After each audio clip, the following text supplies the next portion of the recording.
Welcome back to your favourite channel for all things furry and fabulous, and today we're going to meet Penny here, who is a Pomeranian who has never been groomed before, and as you can see there are a few bits of knots and a little bit of matting, which I'm not going to lie wasn't ideal because I was a little bit frightened. I might have had to clip, and you should never clip a double coated dogs, apart from if they're heavily impacted with matting, then you might need to.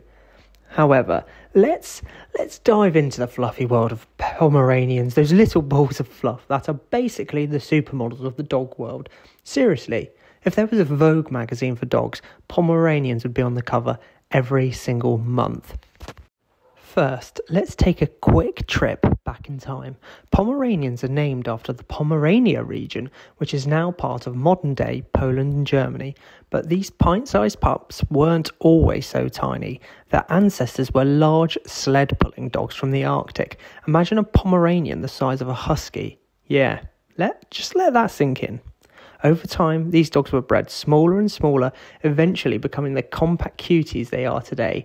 Fast forward to the 18th century, and we find Pomeranians prancing around in royal courts. Queen Victoria of England was a major fan and even helped popularise the breed. She owned a Pomeranian named Marco, who was about 12 pounds, much bigger than today's Poms. Thanks to her, these dogs became a royal sensation and shrank down to the 3 to 7 pound range we see now. Let's talk about grooming Pomeranians then. They might look like they just rolled out of bed looking fabulous, but trust me, there's a lot more to it. When I've got Penny here, I've basically emptied the whole bottle of shampoo on her because I want to get deep into that coat to make sure it feels really nice and it's nice and clean, because that will make the eventual de-shed much easier.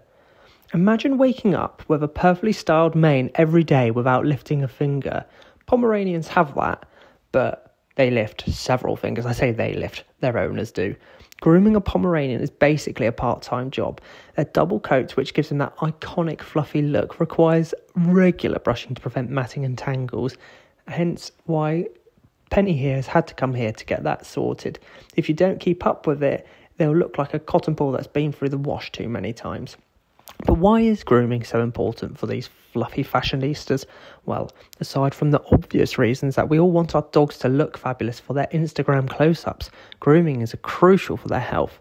Regular brushing helps distribute natural oils, keeps their skin healthy, and can even help you spot any potential issues early on.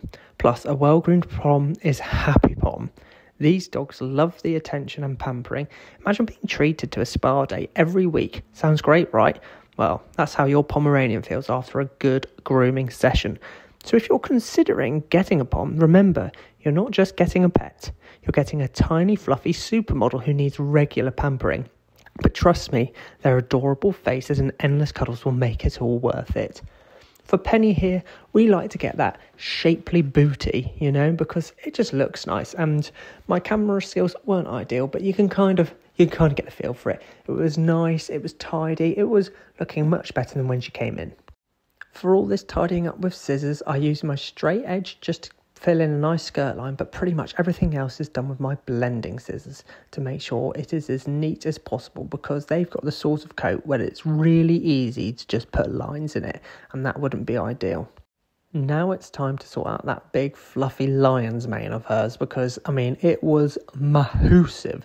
So got my scissors out on that, just put a little bit of shape into it, and then it was again with the blenders, bringing it down, making sure she's round and looks like a little pom-pom, because that is exactly what we want. As you can see, Penny here was a dream to groom. Despite it being her first groom and me having to get out those knots and tangles, she was so well behaved. A little reminder of what she looked like when she came in. And then at the end, oh my goodness, the cutest thing around. If you have liked this one, please give me a comment. Please subscribe, because it really means the world. Oh, and I forgot to say, just check out how much coat came off her. You would never believe it. We could make another whole dog out of her.